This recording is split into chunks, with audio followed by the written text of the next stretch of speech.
오늘은 마태복음 23장을 함께 나누게 됐어요. 이때까지 예수님은 바리새인들의 온갖 집요한 공격과 모함과 비난과 핍박을 받아오셨어요. 이제 23장은 예수님이 십자가에 돌아가시는 그 마지막 주에 성전을 떠나면서 가르치신 말씀입니다. 많은 무리들을 위해서 주신 마지막 결말의 말씀, 퍼블릭 스피킹이에요. 그래서 아주 중요한 의미가 있는 말씀이지요. 그런데 예수님은 서기관과 바리새인들의 위선을 꾸짖으시고요. 백성들이 자신의 사랑과 보호를 받아들이지 않음을 탄식하면서 그들을 살리고자 하시는 마지막 호소를 하시는 장면이에요. 마지막을 살아가는 우리들에게도 동일하게 적용해야 하는 예수님의 애타는 마지막 호소의 장면입니다. 예수님의 가슴 아픈 사랑으로 우리 모두에게 하시는 사랑의 책망과 경고의 말씀입니다. 먼저 예수님이 제자들과 일반 무리들에게 어떤 말씀을 주셨는지 살펴보겠습니다. 2절입니다. 서기관들과 바리새인들이 모세의 자리에 앉았으니 그들이 말하는 바는 행하되 그들의 행위는 본받지 말라라고 예수님께서 처음 말씀하십니다. 여기 모세의 자리에 앉았다라는 뜻은 율법의 해석자라는 뜻으로 바리새인들의 율법은 논하지만 행함이 없는 위선적 허식을 아시고 그 제자들에게 저들의 말하는 대로는 하되 그들의 행위는 따라하지 말라라고 경고하시는 말씀입니다. 그들을 따라서 물들지 않기를 바라시는 예수님의 마음이지요. 그리고 이제 서기관들과 바리새인들의 모습을 예수님 말씀하십니다. 첫째로 그들은 말만 하고 행함이 없습니다. 그리고 둘째로 그들은 무거운 짐을 남에게만 맡기고 자신들은 손가락 하나 움직이려고 하지 않습니다.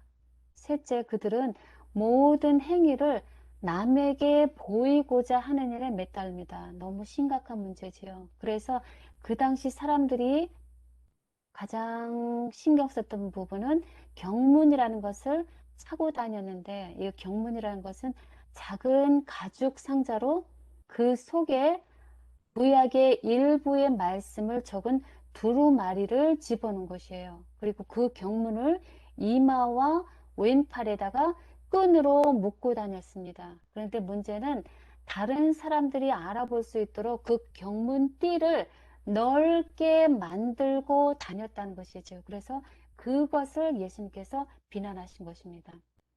그리고 또 하나는 그들은 옷수를 길게 하는데 마음을 썼고요. 마찬가지로 사람들에게 보이고자 하는 것이고요. 그리고 그들은 상석에 앉기를 좋아했습니다. 이 모습은 잔치에서 영예로운 자리를 차지하려는 모습이 바로 지금 이 시간부터 이틀 뒤에 최후의 만찬에서까지 마지막 만찬 자리를 두고 누가 크냐 하는 다툼을 벌인 12 제자들의 모습에서도 확인할 수 있습니다.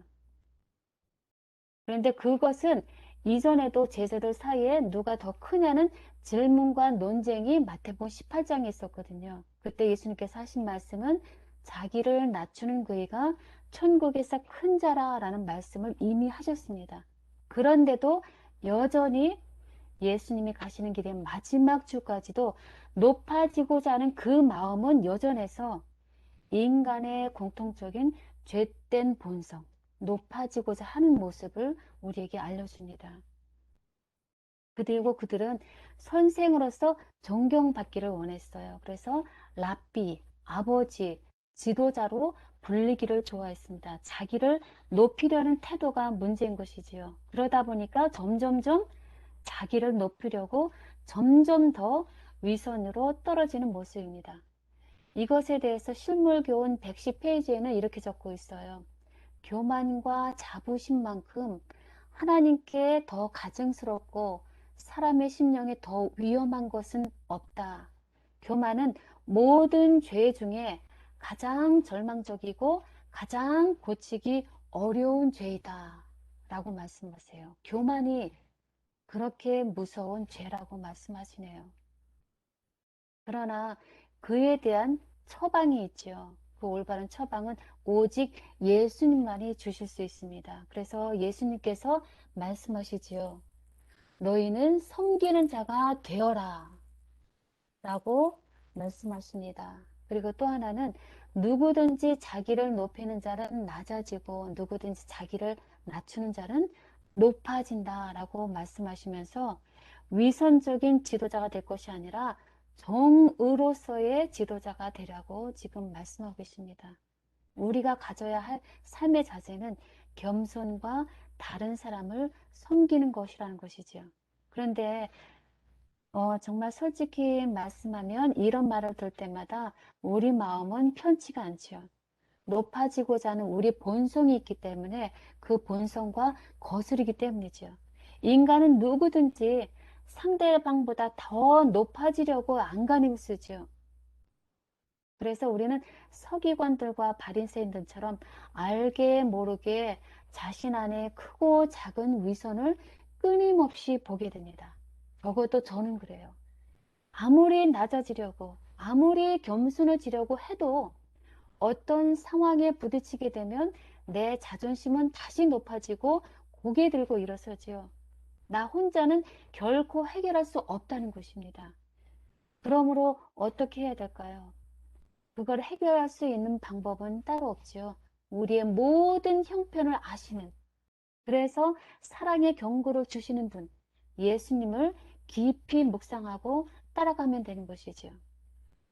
예수님, 그 하늘의 영광을 버리고 이 땅에 비천한 몸으로 오셨어요.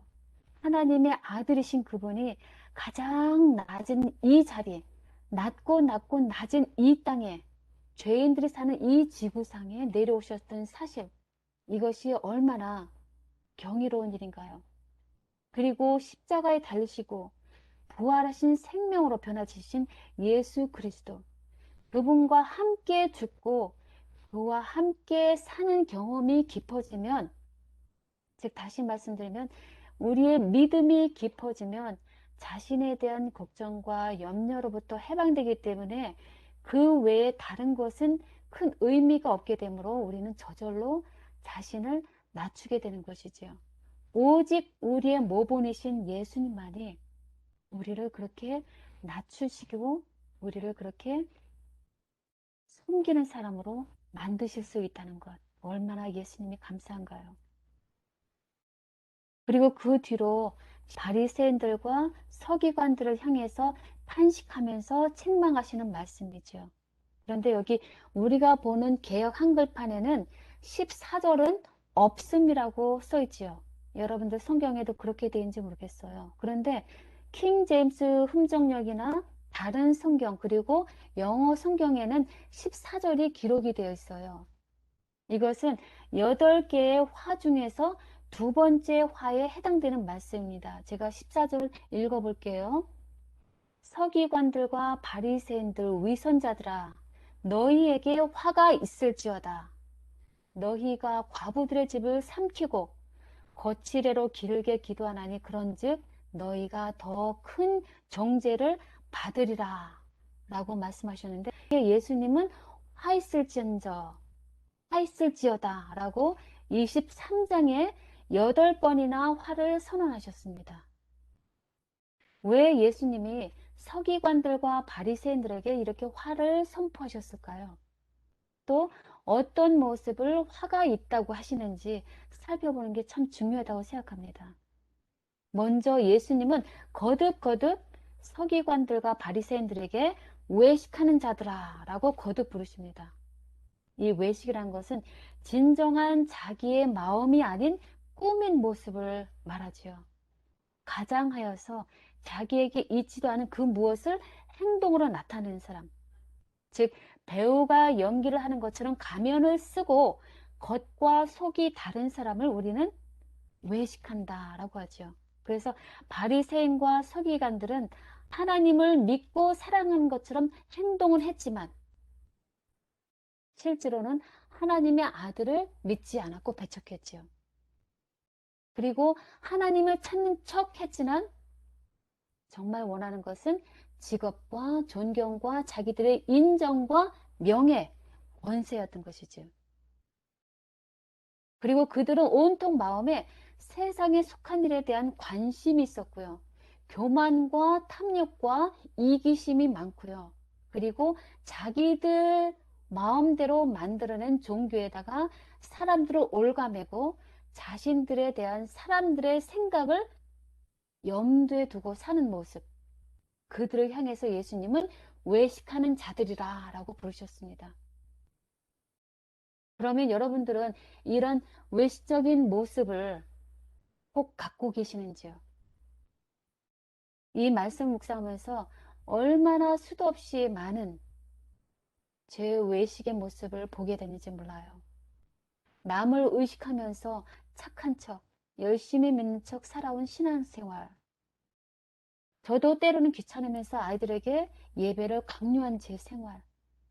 믿지 않는 친척들 앞에서 하나님 믿는 자라는 것을 보여주기 위해서 의식적인 모습들. 하나님을 의식하기보다는 눈앞에 보이는 사람을 의식하고 살아온 제 모습들이 주마등같이 제게 떠올라서 제 마음이 일주일 동안 참 무거웠어요. 그런데 어제 안식일은 더 확실하게 제 모습을 보게 되었어요. 제가 다니는 미국 교회에 거의 모든 교인들이 이제는 마스크를 벗었어요. 그래서 참 신기하다. 다들 백신을 맞았구나 하는 생각에 백신을 맞지 않기로 한 할머니에게 물어봤어요. 백신을 맞았느냐? 그랬더니 그분 하는 말이 백신을 맞지는 않았지만 믿음으로 마스크를 벗고 다닌다. 라고 하는 그 한마디에 할머니의 말을 듣고 저는 조금 놀랐어요. 그리고 저도 그 말이 용기를 내서 저도 마스크를 벗었어요. 그런데 마스크를 막상 벗고 나니까 이전에는 옅게 화장을 하고 교회를 다녔는데 화장기 없는 제 맨 얼굴의 티가 마음에 걸리는 거예요. 옆자리 그 할머니 때문에 다시 마스크를 뒤집어 쓸 수는 없고 안 쓰고 사람들을 마주 보려니 마음이 편치 않아서 갈팡질팡하면서 예배드리고 있는 제 한심한 모습을 보게 되었어요. 하나님 앞에 내 마음속의 점과 흠을 없애기 위해서 애쓰는 것이 아니라 사람들의 눈에 보이는 내 겉모습에 점과 흠을 두려워하고 있는 제 헛된 위선과 허식을 깨닫고 나니 제 신앙의 모습이 얼마나 부끄럽든지요. 하나님 앞에서 아무것도 자랑할 것 없는 오직 더러운 죄인임이 제 가슴에 밀려들고요. 아, 이 불쌍한 죄인 받아주세요. 저를 용서해 주세요. 오직 거룩하신 하나님만을 바라보고 사람이 아닌 오직 하나님만을 두려워하며 살게 도와주세요. 하고 예배 시간 내내 회개 기도를 할 수밖에 없었던 어제의 제 모습입니다. 제게 이런 바리새인적인 모습을 보게 해주셔서 얼마나 이 시간을 통해서 감사한지 모릅니다. 그래서 사도 바울은 말했지요. 전에 법을 깨닫지 못할 때에는 내가 살았더니 계명의 이름에 죄는 살아나고 나는 죽었도다 라고 로마서 7장 9절에 있는 말씀, 그 고백을 우리는 다 기억합니다. 예수님은 이렇게 바리새인들의 여러 잘못된 삶을 열거하셨지만 이 중에서 혹 나의 모습은 없는지 다시 한번 살펴보는 시간이 되도록 성령님께서 우리 각자의 마음에 함께 하시기를, 그리고 우리 마음을 조명해 주시길 바랍니다. 의도적인 것은 아니지만 혹 나의 실수로 나와 다른 누구도 넘어질 수 있는 문제거든요. 혹 다른 사람을 천국에 못 가게 하고 있는지, 거치대로 길게 기도하고 있는지, 헛되이 맹세하고 있는지, 11조는 내지만 근본 마음은 저버렸는지, 그리고 겉은 깨끗하나 안이 더러운지 바리새인들의 모습을 통해서 우리 다시 한번 깊이 들여다보기를 원합니다. 이 모든 것들은 살아계신 하나님을 진심으로 믿지 못하고 자신의 뜻과 의지대로 이끌어가는 이기적인 죄인의 삶의 모습인 것입니다.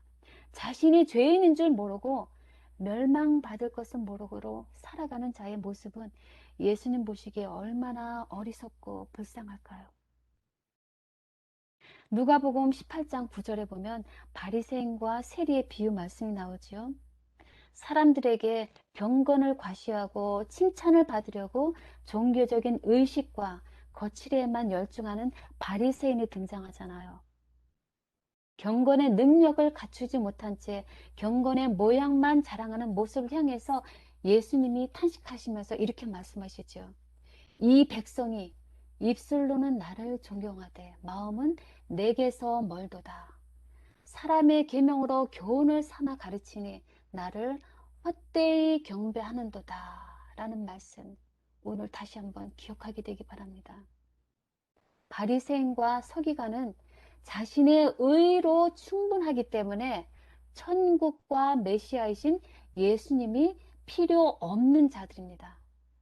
그러므로 그들에게는 진정한 의의 경험이 없지요. 예수님은 그들을 향해서 말씀하십니다. 오직 우리를 거룩하게 하시고 영생을 주시는 분이신 하나님을 두려워하라. 그리고 먼저 안을 깨끗이 하라. 그리하면 겉도 깨끗해지리라. 마음의 뜻을 다하여 회개하여 하여 그분께 오라라고 말씀하십니다. 항상 앞에 주님을 모시고 살라고 하시는 것이죠. 왜냐하면 우리가 갈망하는 영생은 오직 하나님과 그의 보내신 자 예수를 아는 것이기 때문이죠. 그래서 우리는 이 시간 사도 베드로의 생에서 진정으로 예수님을 만나 변화된 모습을 한번 묵상해 보고 싶습니다. 베드로가 제자된 초기는 어땠나요? 그는 자기 자신을 믿고 강하다고 스스로 할 수 있다고 생각했지요. 자신의 위험을 알지 못했고 끝내 예수님을 부인한 슬픈 결과를 가져왔습니다. 그러나 예수님이 그에 대한 동정과 사랑과 용서의 마음을 알게 됐을 때 비로소 그는 통회하고 긍휼히 여김을 받고 용서하심을 받았지요. 후에는 예수님으로부터 네가 나를 사랑하느냐라는 시험을 3번 받았을 때 베드로는 더 이상 오만하고 자부심 강한 자가 아니라 전적인 굴복과 통회한 자로서 예수님으로부터 목자로서의 사명을 부여받고 예수님의 고난에 동참하는 특권과 영광을 받게 되었음을 성경은 말합니다. 침례 요한은 어떻습니까? 침례 요한은 제사장들의 허식을 사랑하고 사람의 칭찬 얻기를 바라는 모습과는 달리 인간의 칭찬이나 편견에 휩쓸리는 흔들리는 갈대가 아니었지요. 그는 감옥에서도 여전히 광야에서의 하나님께 대한 충성과 열성에는 변함이 없었습니다. 그래서 시대 소망에는 그를 향해서 그는 원칙에 충실함으로 바위처럼 견고하였다 라고 기록합니다. 그런 베드로와 침례 요한에게는 예수님이 말씀하신 천국을 소유한 자의 모습이 있는 것이지요. 여러분들 아시다시피 마태복음 5장에는 예수님이 초기 사역 시에 무리들을 향해서 천국에 갈 자들의 특성에 대해 말씀하시면서 천국이 저희 것임이라 라고 하면서 팔복을 선언하셨지요. 그와 반면에 여기 마태복음 23장에서는 한 번 더 무리들을 향해서 팔화를 선포하십니다.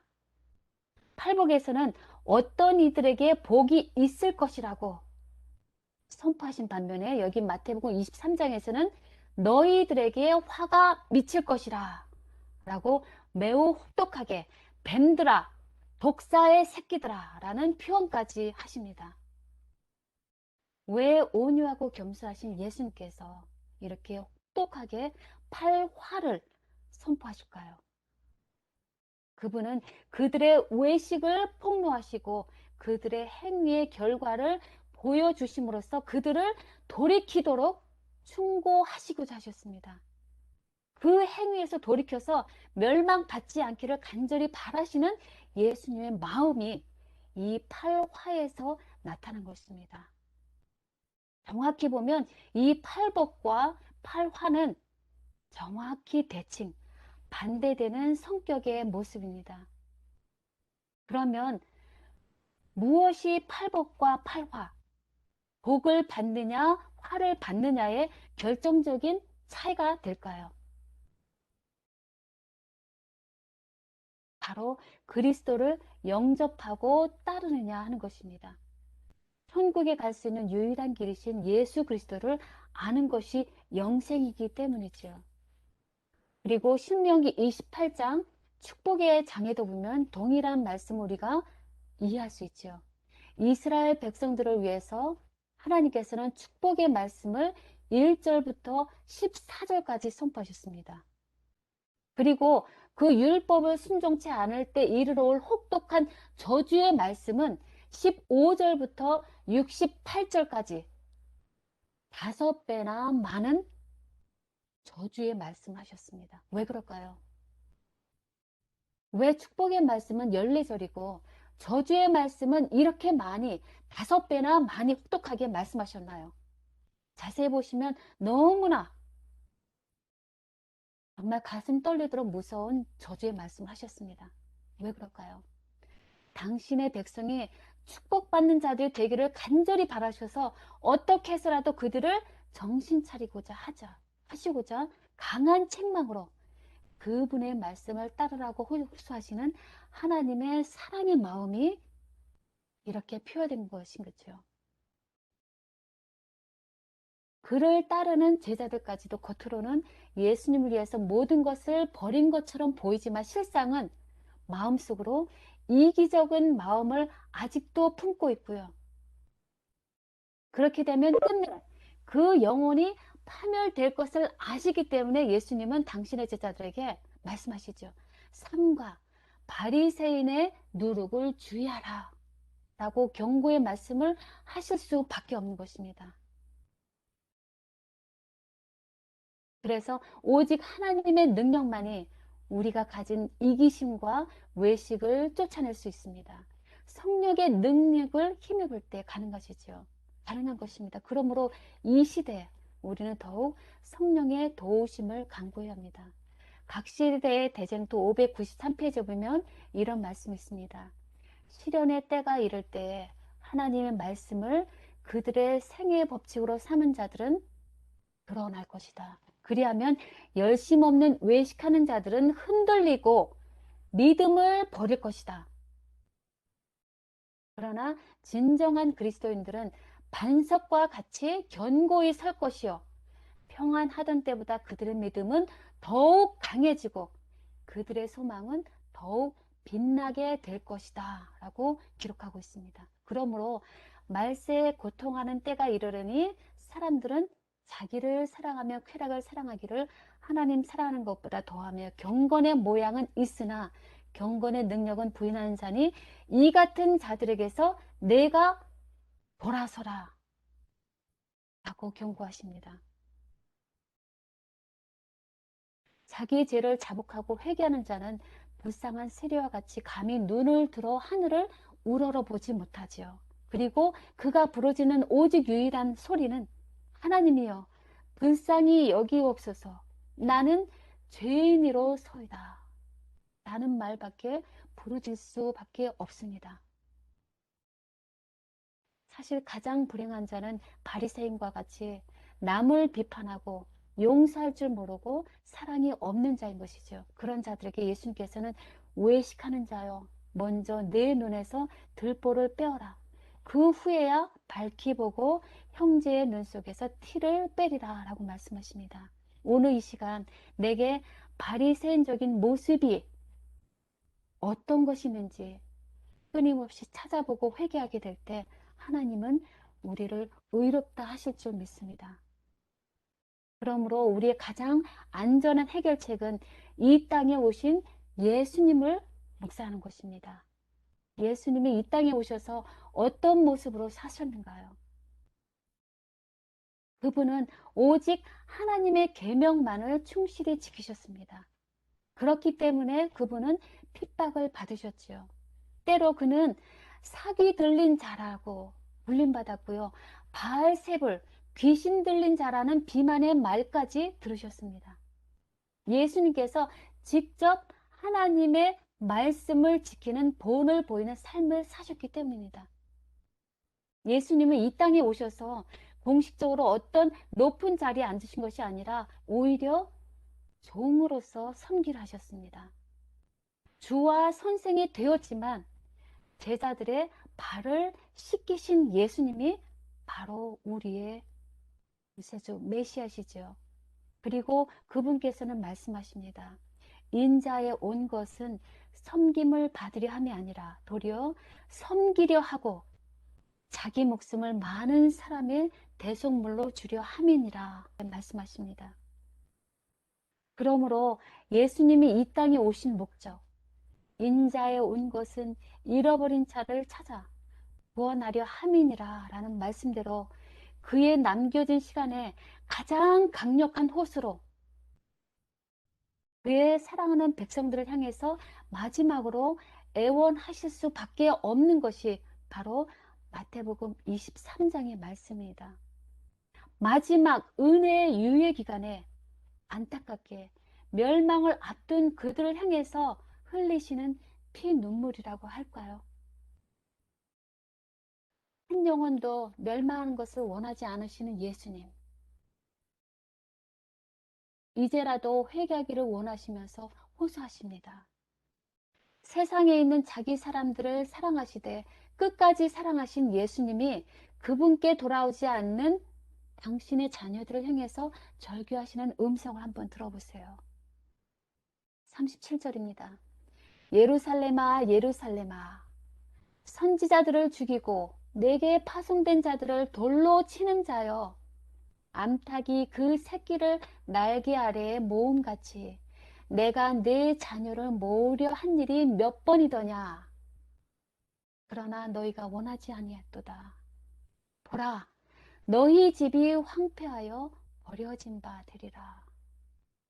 내가 너희에게 이르노니 이제부터 너희는 찬송하리로다. 주의 이름으로 오시는 이 할 때까지 나를 보지 못하리라 하시니라. 예루살렘아 예루살렘아 지금도 세상을 향해서 예수님은 부르십니다.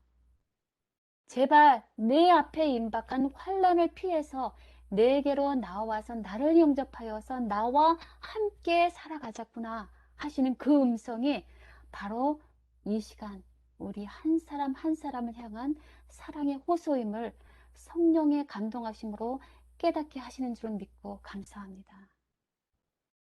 너희들은 내가 영광 중에 다시 올 때까지 나를 보지 못할 것이다. 라는 이 말씀을 한 후에 예수님은 곧바로 성전을 영영 떠나셨습니다. 그러므로 사도 바울이 오늘날 너희가 그의 음성을 듣거든 너희 마음을 강탁해 하지 말라 라고 말씀하신 것 같이 우리의 현재 믿음의 실태를 점검해야 합니다. 왜냐하면 지금이 은혜 받을 만한 때요 구원의 날이기 때문인 것이지요. 예수님은 교만과 이기심과 자아를 사랑하는 마음을 회개하지 않으면 하나님의 엄한 심판을 결단코 피하지 못할 것이니 회개하라 는 주님의 마지막 남은 사랑을 전달하셨습니다. 멸망의 심판은 예언하신 대로 반드시 그 무서운 결과가 올 것입니다. 그러므로 우리는 예수님의 십자가를 바라보므로 나의 죄가 얼마나 무서운지를 깨달아야 합니다. 성령님께서 그렇게 우리를 인도하실 것입니다. 그리고 우리의 다음 발자국은 예수님께 나아가는 것이지요. 하늘에서 생애해야 할 우리들의 유일한 희망이신 예수 그리스도께 우리 자신을 바치는 것입니다. 이제 선택과 결단은 우리 각자 각자에게 달려 있습니다. 예루살렘아, 예루살렘아, 회개하고 내 품으로 돌아오너라 라고 하시는 예수님의 책망과 경고의 소리에 담긴 그 예수님의 영원하고 크고 깊으신 사랑을 가슴에 깊이 새기고 회개하면서 예수님과 함께 거함으로 예수님 오시는 그날 찬송을 부르면서 주님을 맞이하는 놀라운 축복이 우리 각자 모두에게 있게 되기를 간절히 소망하면서 오늘 말씀 마치겠습니다.